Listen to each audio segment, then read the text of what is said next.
The FIRE community has this backwards. We're optimizing for financial independence like it's going to solve all of our problems. But what if reaching FIRE doesn't actually make you happier?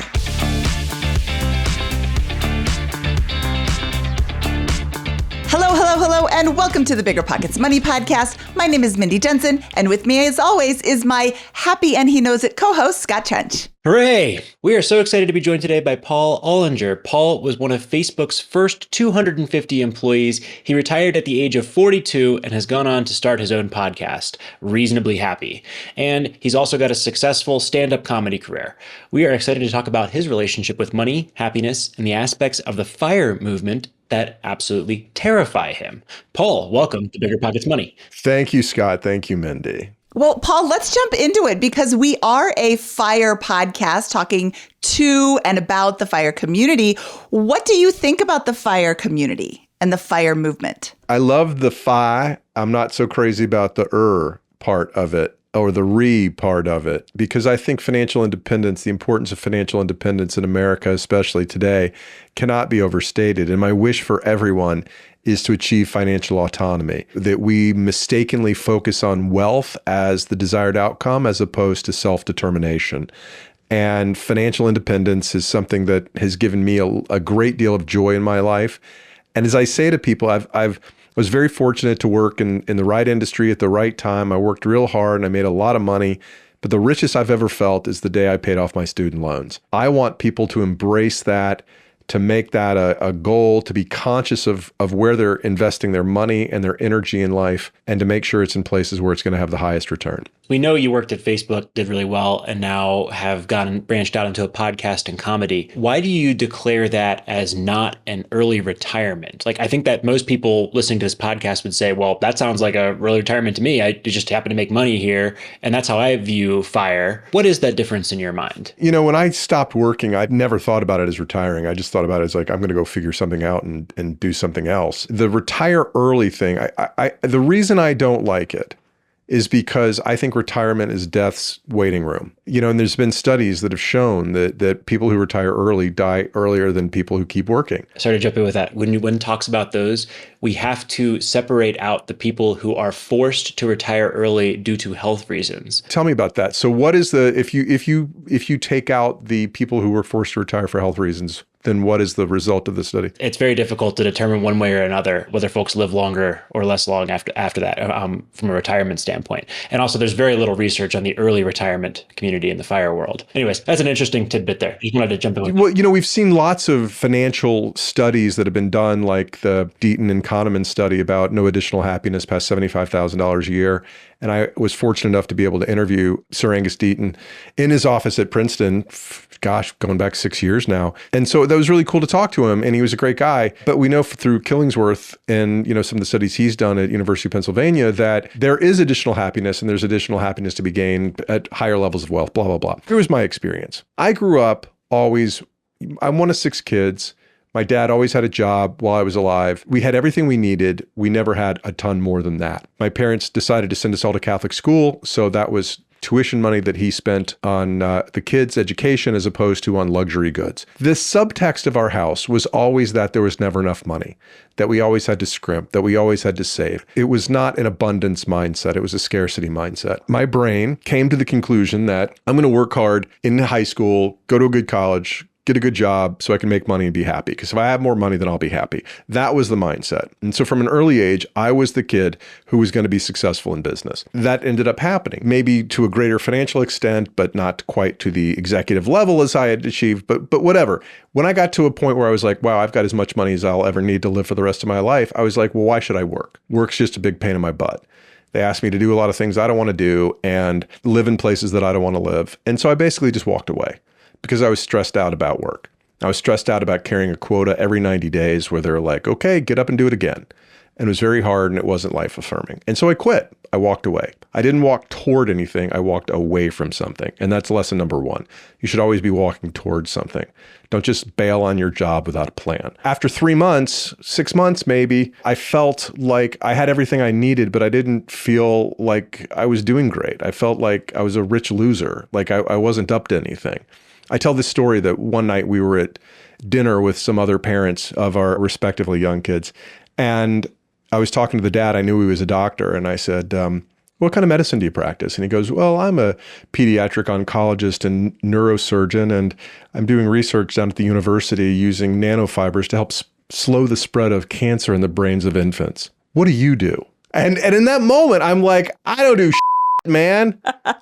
I do nothing. I sit around my big house and I work out and I go take a golf lesson, and then I try to make it to 7 o'clock when I can open a bottle of wine. That's what I do. And so in this moment, it's kind of like you have this zoom out moment where I'm like, wow, I do have the opportunity to do whatever I want to do, but I'm not really doing anything. And so right about this time, I just started reading everything I could about money and happiness.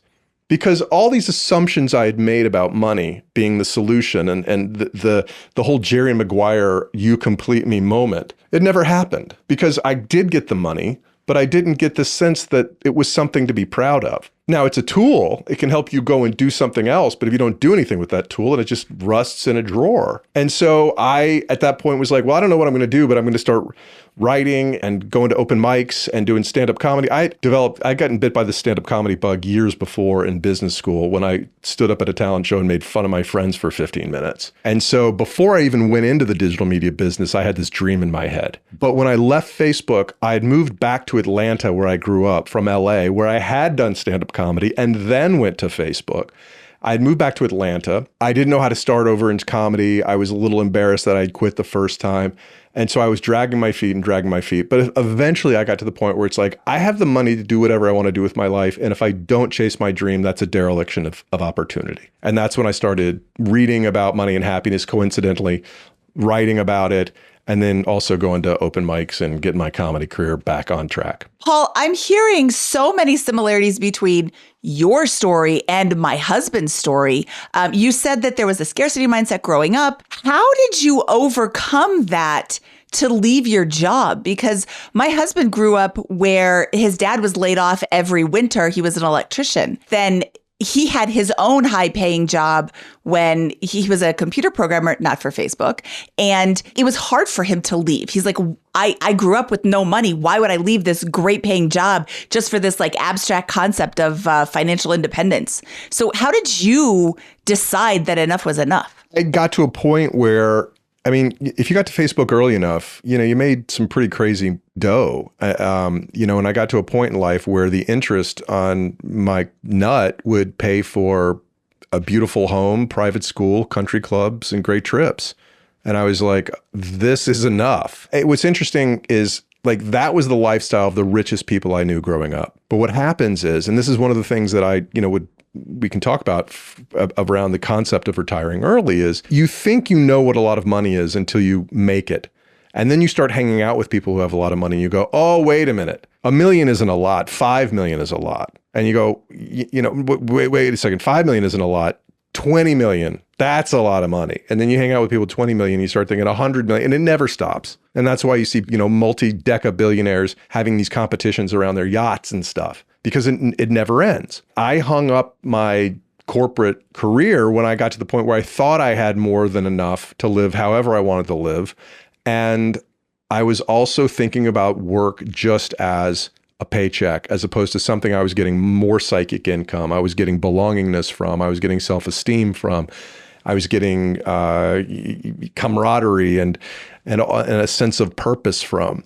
And when you just walk away from work and you don't replace it with something, which I didn't do for a couple of years, then you start to go, oh, that's what work is all about. I think that one area where we would definitely agree with you on this overall framework is that there's a contingent of the financial independence retire early community who seem to have this purity mindset. I'm going to retire. I'm never going to earn another dollar of income, and I'm going to do leisure activities most of the time. And there are even some people who go so far as to create blogs and never actually earn additional money intentionally to conform with that viewpoint. And I think that that's way farther off out of left field than most people who kind of go through this exercise intend for. I think there's also a clear, overwhelming sentiment in the community of, I want the option to retire early. I'm going to build a financial portfolio. I'm going to put my energy, time, and resources into it such that I have Paul's problem here where I can clearly not have to work ever again.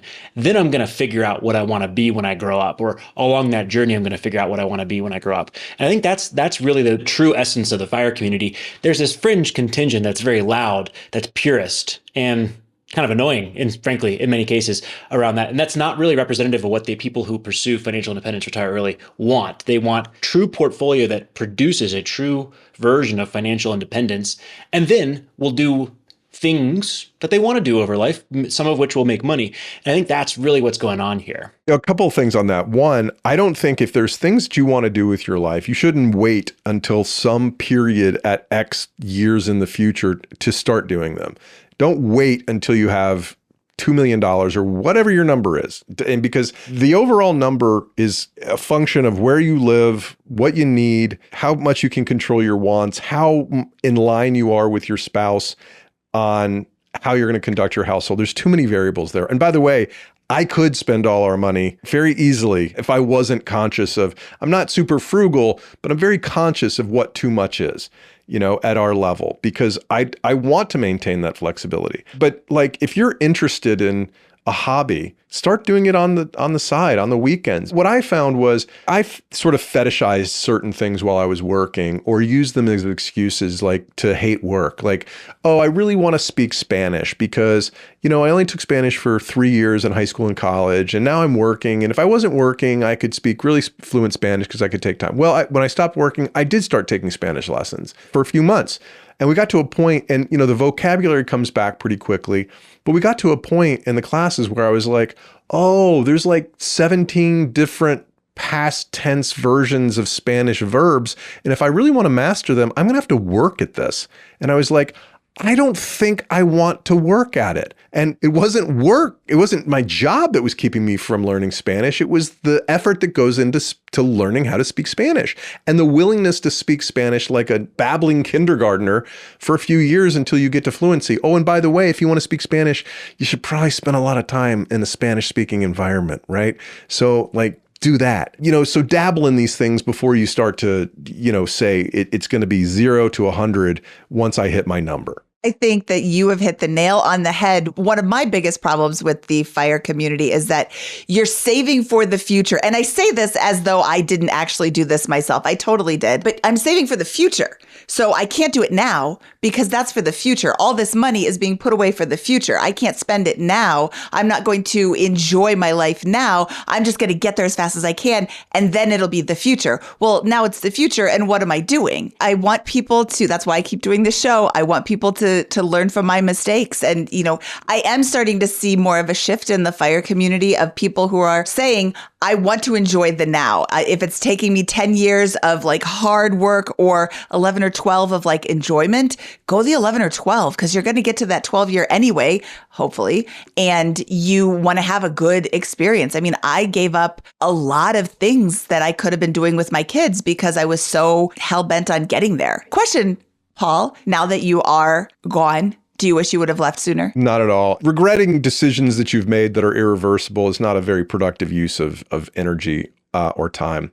And so I made a good decision with the information I had at the time. I sort of had to make a move. They offered me a job in Menlo Park. So I had to leave Los Angeles and relocate. My 2 young kids, my wife was on bed rest with our second child during this time. It was a pretty stressful time.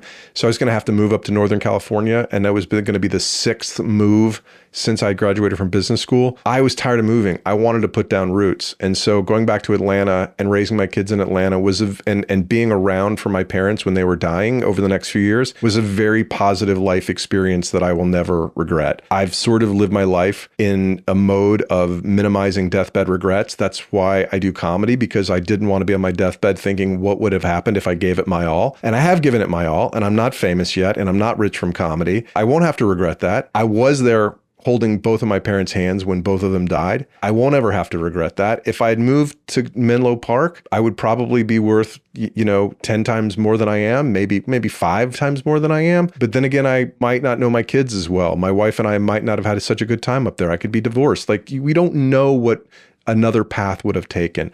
Yes, I left significant upside financially and professionally on the table. I didn't have another year to kind of dally around and wait. And so I kind of left when it was time to leave. And sure, I'd like another few $1,000,000, but what are you going to do? This is a great discussion here. Earlier in this conversation, you referenced a study, a very famous study by Kahneman and Deaton. And you said you've actually talked to one of the authors, Deaton. Deaton, yeah. And that study said, hey, happiness increases until you get to $75,000. There's been additional research that has come across in recent years that has updated that, right? That's day-to-day happiness, your mood from one point to the other. There's another component to happiness that we need to consider here, which is kind of this concept of overall life satisfaction. And that does increase. It's not a linear, it's a kind of parabola here. It's a logarithmic. We had to bring geometry and trigonometry into it, Mindy. Now I feel dumb.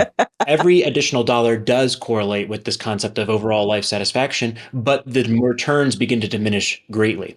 And there's another piece of research that Killingsworth, the other guy you mentioned, who has done some of this updated research, and they actually, all three of these guys banded together to get a "you're right and you're right" a report out last year that kind of puts it all into a neat bow. East Coast, West Coast economists, man, they'll cut you if you diss them. Yeah. So how am I doing so far? Am I getting this accurately? You're doing great. You're doing great. But basically, this joint report and the new research from Killingsworth here, Professor Killingsworth of University of Pennsylvania, I believe, suggests that that this happiness does increase up to a point in plateau, but that the happiness associated with net worth and income is really most tightly correlated or directed towards life experiences outside of work. And people who earn higher income are not necessarily any happier at work. And I think that when I hear your story here, it's like a perfect output from that study, the way this happened, right? You decide your net worth and your optionality is so great, and your happiness is probably so directly impacted by the wealth that you created early in life. And that is being realized with this new approach to work, I think, in your life. So how am I doing? Is this an accurate representation of how you're thinking about how things have gone in your life? And what do you make of those studies, given that you are clearly an expert on these things and reference them unprompted? The theory behind the Kahneman-Deaton study that we took as fact for a decade or two, right? And this is what, 2010 or something they did this study. So time value of money, 75,000, maybe that's 150,000. And of course, cost of living where you are, that's on average in America. So maybe in New York or San Francisco, it's 250 or $300,000. But there's a point. The purpose of money goes from being a painkiller to a vitamin. Right? Like every additional dollar I made when I had no money in the bank was a painkiller. When your car breaks down and whenever you start, you're thinking about, that engine, the knock you hear in your engine, and you're dreading going to the mechanic because it's going to be $800 or $1,600. That's pain. When you get into an accident, it's going to cost you $3 or $4 grand and you're going to get a ticket or whatever, and you have no money, or you got $5 grand or 20 grand in credit card debt. That's pain. But once you get to the point where like that stuff doesn't bother you anymore, your life is better. Your life is significantly freer of stress. And so I talk about this in one of the essays I published, and it's about basically the best car I ever bought. The most exciting automobile purchase I've ever bought was a 1994 Saturn SL2. I've driven Mercedes and Infinitis and Teslas and things like that. None of them compared to the catharsis of replacing the beat up Honda with no air conditioning that I drove in Memphis, Tennessee in 1994. That car purchase relieved real pain. When you upgrade from a Saturn to a Corolla and then from a Corolla to a BMW 3 Series, those are nice, but they're not pain relieving. And so I really identified with that $75,000 and I think what that symbolizes is you're at a place where your life isn't a financial emergency all the time. And that's what I was talking about when I said the richest I ever felt was the day I paid off my student loans. When I paid off my student loans, I felt as if I was my own man. I was an individual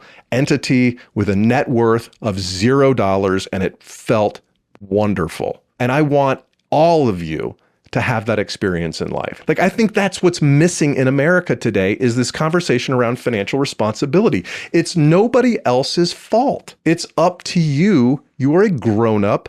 Make the decisions that are going to give you the opportunity to not be somebody's victim. And that's what that means to me. Am I happier today with X millions than I was when I had 50,000 in the bank and I was single? I don't know. I got a lot more responsibilities than I did back then. I see life very differently. I also know a lot of people. I know a few billionaires, and I don't struggle, but I'm very conscious about not comparing my life to theirs, because I didn't do the things that they did to earn that money. And they've made significant sacrifices to get where they got. And I wasn't willing to make those sacrifices. And even if I had, I probably couldn't have gotten there. Bringing this back to our friendly back and forth about FIRE and whether there is a health component to that or not. It's not fair to compare your happiness or state of well-being at one point in your life to another point. I think you have to compare it to your counterfactual. Like, if I'm in the same position at 35 with this situation, am I happier being financially independent or not? And I think that answer is a clear, yeah, you're probably going to be happier financially independent to some degree over that counterfactual case. And I think that one thing that still bugs me is I really believe in what we do here at BiggerPockets Money. I believe in pushing people to make the sacrifices and earn that extra income and go all out and keep those expenses low and keep that spread very large so that your independence, the runway you have from a financial net worth perspective and liquid net worth perspective, the cash flow that produces can actually give you optionality early in life. And I believe that approach requires a pretty deep sacrifice for 4 or 5 years, doing things you don't want to do maybe necessarily in order to get that compounding journey going over. And then there's extreme unhealthiness, taking it way too far for way too long after that. And there's kind of an almost irresponsible or not quite mathematically sound approach of pulling the trigger too early in other cases. But many of the people in the FIRE community, I think, get that balance generally right. And then they struggle with this problem of, what do I want to be when I grow up once I actually hit financial independence? And that's a years-long journey as they approach and exceed it. Even if you work a traditional, not that these exist like they did, 25 years ago, but even if you work a traditional corporate job, come out of college, maybe you get a graduate degree and you go into the working world and you work for 35 years and then you retire. Everybody's going to have this inflection point at some point where you have to decide, well, what are you besides your job? Like, what do you stand for? What do you care about? How do you want to spend your time? And it's still going to be an identity crisis of sorts where you have to say, who do I stand for? What am I? You have this when your kids leave home, when you become empty nesters. A lot of my friends are going through that right now. My kids are a little younger. They're still in high school. But you have to say, well, who am I besides being a parent on a day-to-day basis? How do I relate to my spouse? Are we still copacetic without the kids as a bonding agent? And how are we going to spend our time together? And you have to be on the same page. And that's a question that comes back to values, part of which are financial values. I really like that. I think a lot of people don't think about that. And when you said the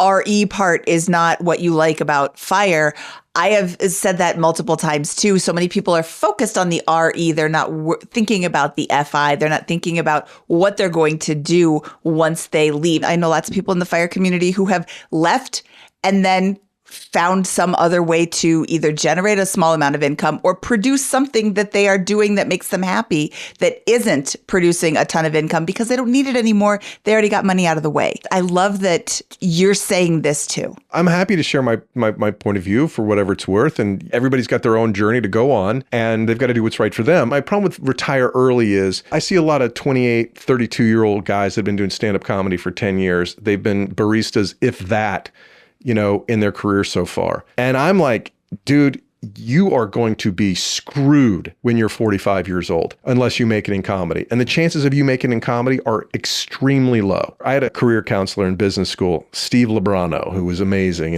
And my first year, coming back to my school after graduating, I was saying, I want to go do stand-up comedy. He was like, make your money first. Make your money first. Don't just bail and chase your dream because your value in the marketplace diminishes rapidly once you drive it off the lot. Isn't this FIRE? Like, what I think of FIRE, and I think some people, it means something different to different people, but I think you just described exactly what we are trying to do here.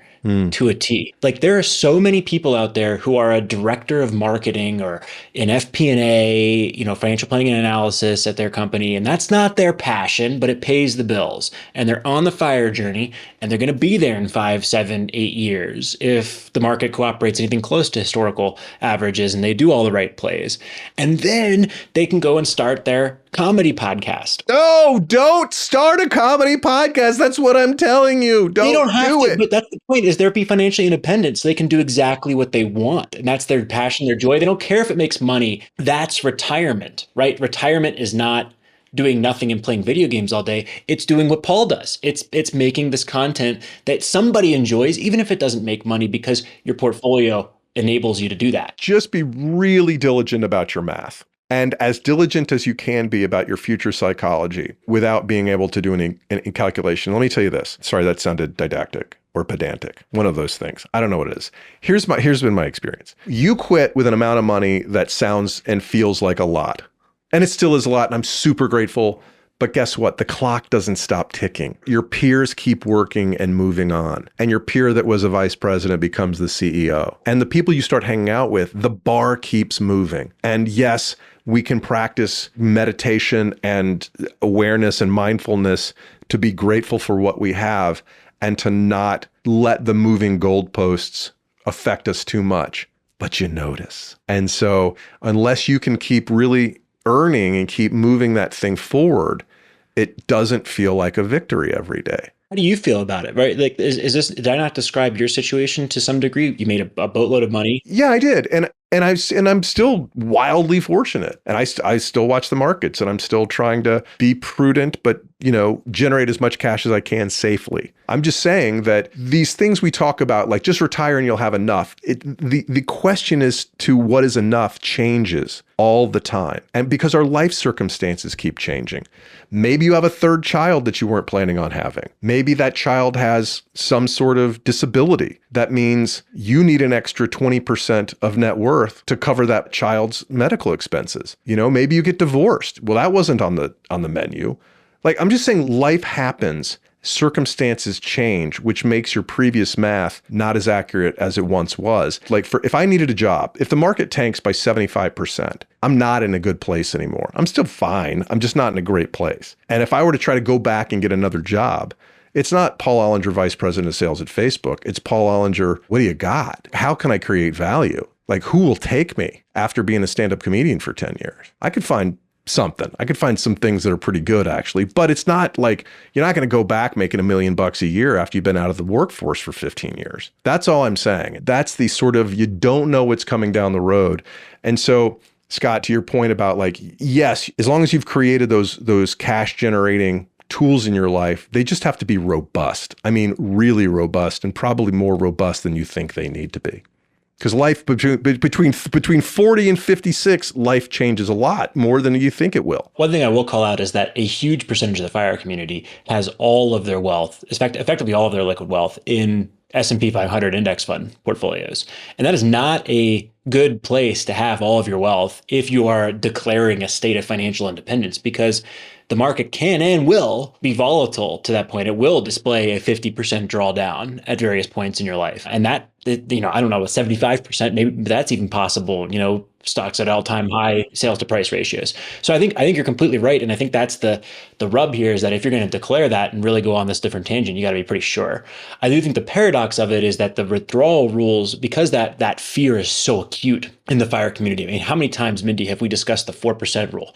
We've had endless debates about, 60-40 stock bond portfolio, risk parity, golden ratio portfolio. Here's all the different uncorrelated assets. Here's all the historical cases. And we'll be a little bit more conservative on top of those anyways, and build a big cash buffer and all that kind of stuff. So I think people do respect that message that you're giving us right now to a very healthy degree, maybe something perhaps even to an unhealthy degree, by going so far and away over the numbers that are supported by historical research that that there's no historical context where they could possibly get disrupted.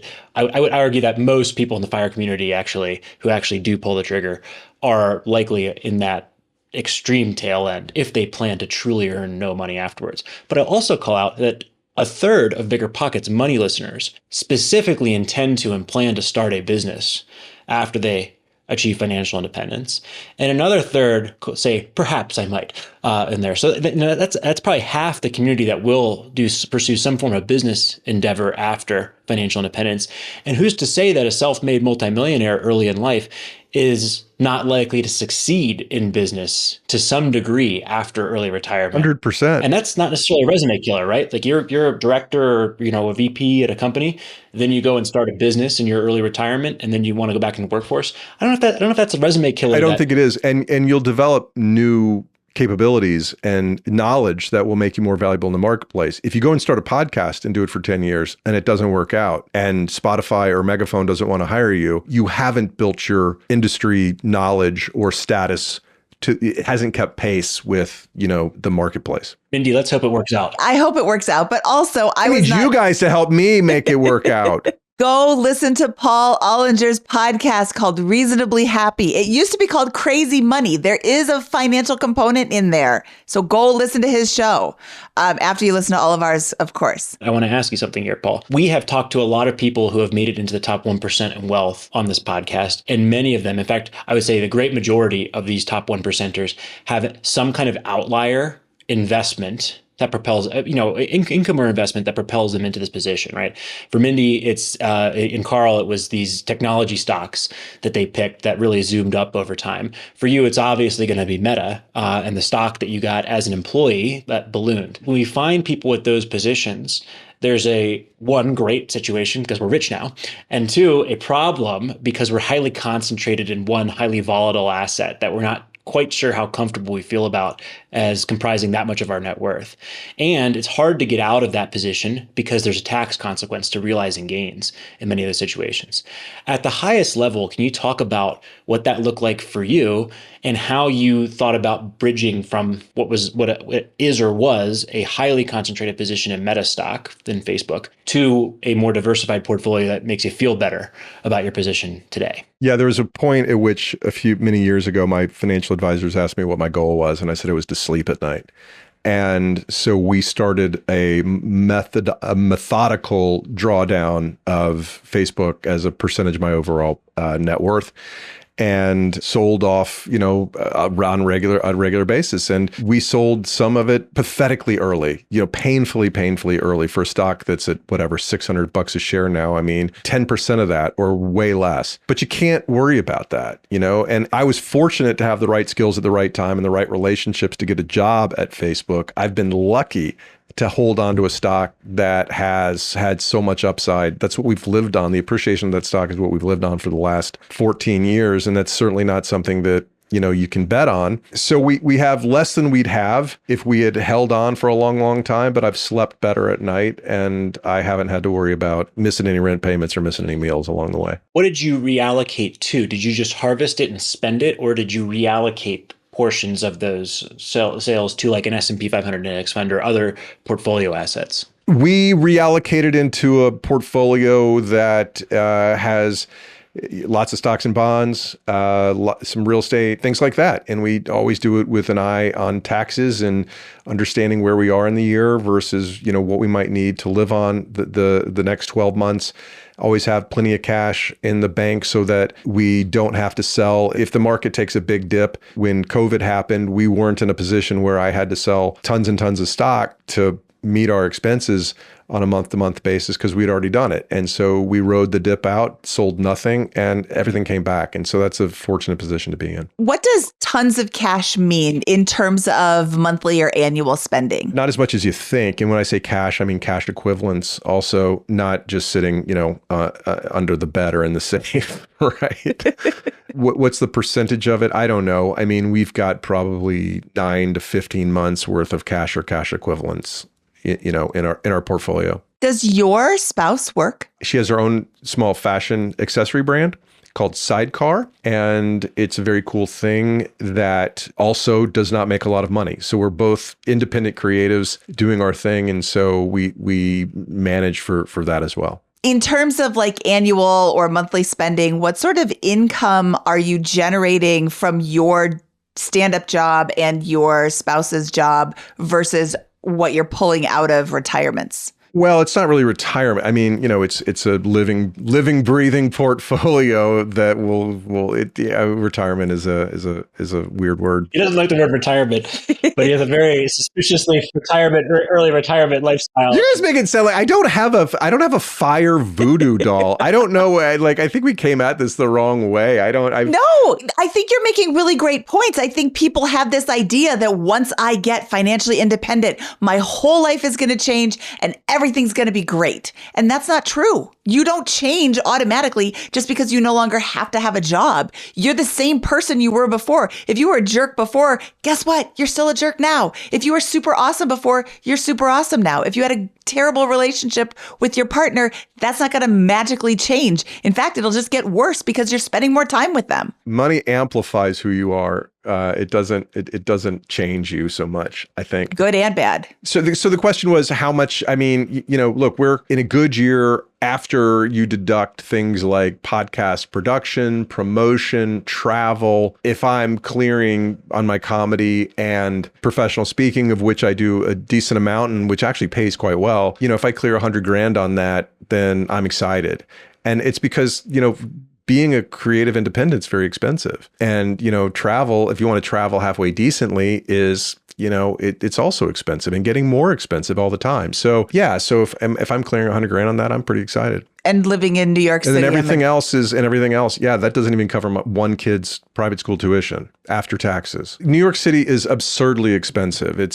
Private school is $70,000 per child. And so if you're in the FIRE movement, you probably don't want to live in New York City. You certainly don't want to send your kid to private school. I think that's a big thing, though. I don't really know a lot of people in the FIRE community that are in New York City. I don't think it's a thing. I don't think it's like the desire of people in New York City to retire early. I think that it's just so hustling and bustling, and there's so much to spend money on, and there's so much to do and see that it's different. Like here in the burbs of southern Denver, the FIRE is really appealing relative to Manhattan, because the things I want to do with my day on a Tuesday are like, I can go to the mountain and ski there's no lift lines or whatever. And that's a really big difference in mindset. And I think it's very popular out here in Colorado. This is not an uncommon thing. I'll meet random people and that it'll come up and that'll be like, yes, that's what I want. But you don't really hear that from Manhattan. Yeah, the things you want to do in Manhattan cost a lot of money.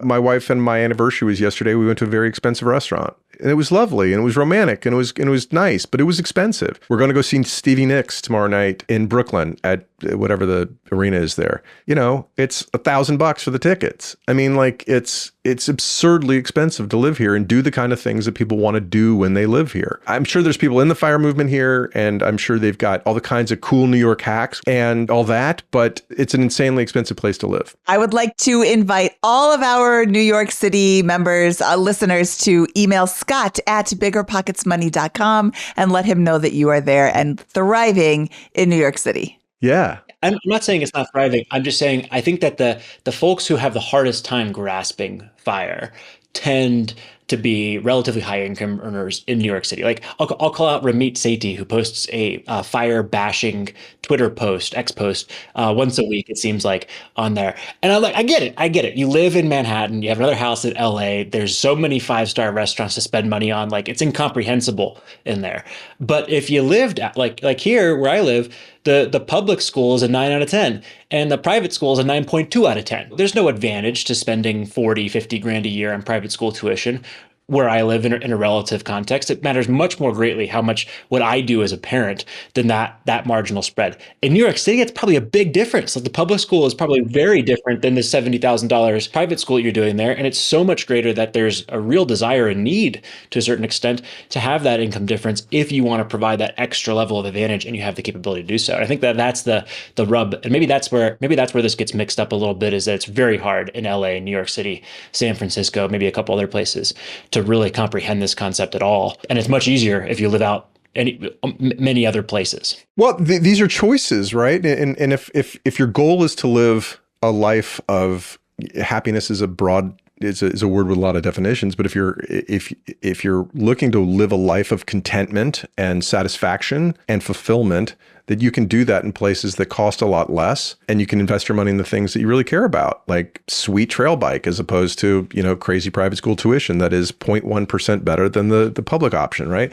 In New York, there is that huge difference. There are outstanding magnet public schools in New York City, but you have to test into them. And so not everybody gets a chance to avail themselves of those schools. And they're highly, highly competitive and maybe not a great place for your kids. So I'm a big believer in what you say. Spend your money in ways that are going to maximize your satisfaction and on the things that really matter, and not on, if you don't care, but so last night, for example, we went to this incredible French restaurant, and I was talking to my friend about it, who's a big time hedge fund guy, and he was saying he wanted to try it. And I texted him this morning. I was like, dude, it was great. It was elegant. It was lovely. The food was magical. The experience was cool. And if I had to choose where to go to dinner tonight, I'd go where we had fried chicken last week, because I just thought it was a better restaurant experience. And it wasn't cheap because it's New York City, but it was a lot cheaper than last night was. Yeah, I would say the fine dining options here in Highlands Ranch, Colorado are limited. Happy hour begins at 8 at the local brewery. So it's a little different vibe out here.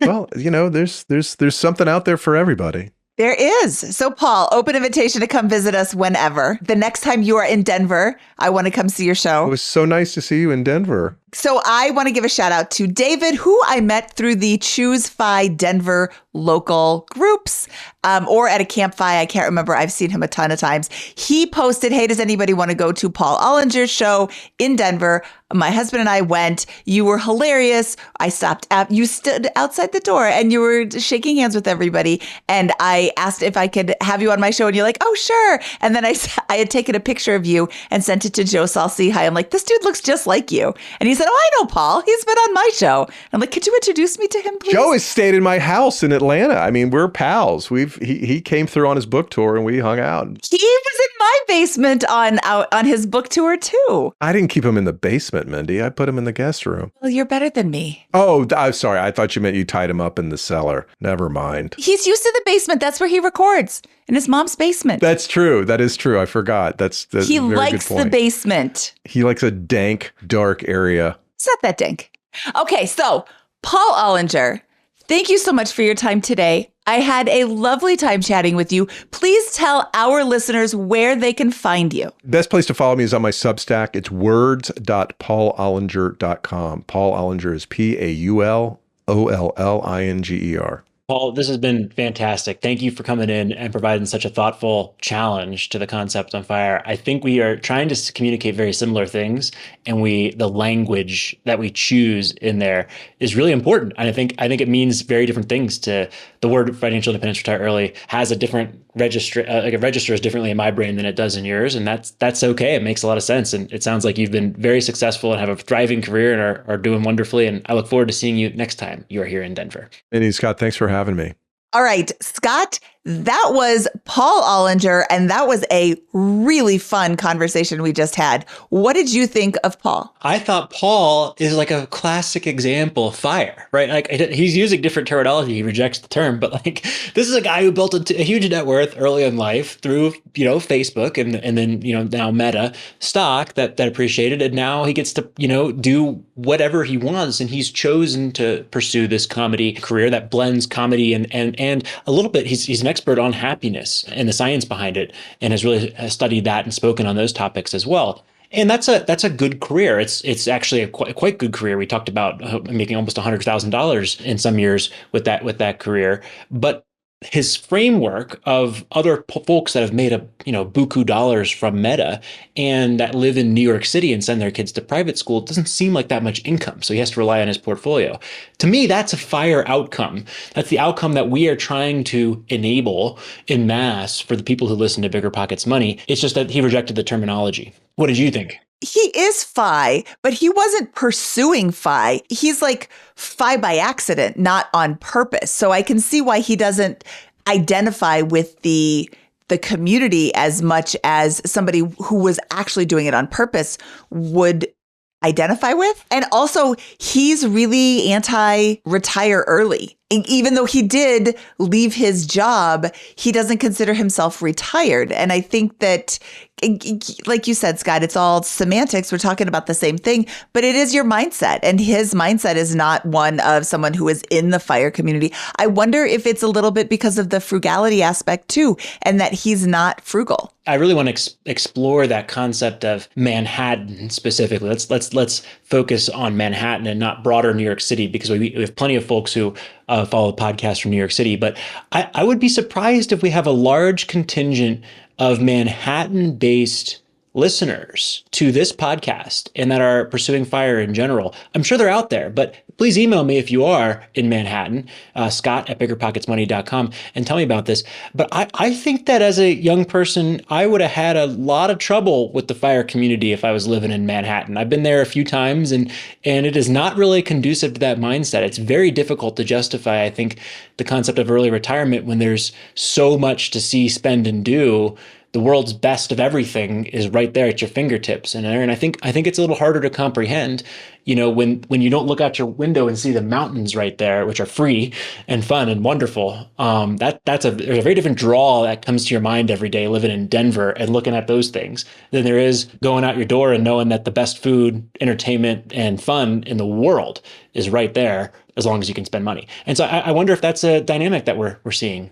Okay, I asked everybody in Manhattan to email Scott@BiggerPocketsMoney.com. Please CC me, Mindy @BiggerPocketsMoney.com, because I want to see how many people are there. I know several people that live in Manhattan. Paula Pant lives in New York City, and Broke Millennial lives in New York City, or at least she did. I actually haven't talked to her in a while. I need to send a note to Aaron. But I know multiple people who live in New York City and are pursuing fire. I think you can pursue financial independence in any city, and you spend the money that you choose to spend. And if you decide not to do all of these expensive things, then you decide not to. Or maybe you make friends with the stage manager and you can get in for free, or you can get in, on discount day or whatever. There's lots of ways to enjoy your life without spending full price. I completely agree. And I'm not saying there's not out there, and I know all those folks. I just think it's a little harder. I think it's even harder relative to a place like Los Angeles or these expensive places in California, because there's a lot of free and wonderful activities you can do there as well out there, and not as much, I feel like, that you can do that's free and wonderful in New York City. Maybe I'm wrong. Maybe someone will tell me about that and educate me on this. Central Park? Central Park is great. So yeah, these are the things, that I don't know about New York City. And I just wonder if it seems like a lot of the people who are most anti-fire seem to concentrate in Manhattan or the New York City area. Remember, this is Scott saying this, not Mindy. All right, Scott, should we get out of here? Let's do it. That wraps up this fantastic episode of the Bigger Pockets Money Podcast. He is Scott Trench. I am Mindy Jensen saying cheers, dears.